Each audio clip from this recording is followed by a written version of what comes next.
New Hampshire has the cog railway, the tramway, but the Old Man of the Mountain was the most amazing thing the Granite State ever had. Millions came to New Hampshire to see it and wonder at it. They said, impossible. That must have had human help.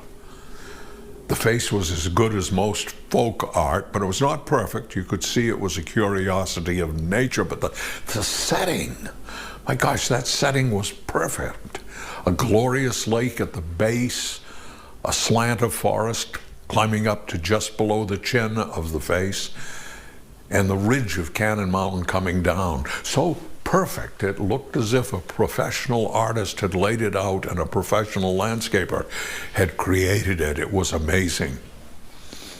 You could only make out the face in about a 50-foot area. If you walked too far that way or the other way, face would disappear, would no longer be there. The profile was made of different levels of cantilevered blocks of stone. There were actually not even one above each other, and they were mostly loose pieces held there by their own inertia. In other words, it was like the wooden block game Jenga, where kids try to take out the lower blocks and not make the entire thing collapse. The weakest part of the pile of rock, the one that was most precarious, was the chin. Years ago, they discovered the rocks were all moving out of the cliff, and for 87 years, private organizations and volunteers climbed the mountain each year to measure how much the rocks there had moved. As I say, I actually stood atop the Old Man. Twice I was up there to watch the crews under the leadership of Niels Nielsen adjust the turnbuckles and the chains.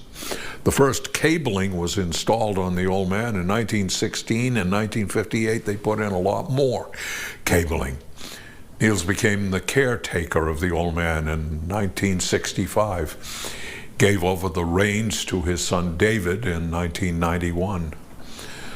But Niels did not live to see the Old Man fall. He died in 2001, 2 years before. And David went up and buried his dad's ashes in the Old Man's left eye. And so the guy who loved him so fell with him and is with him for eternity.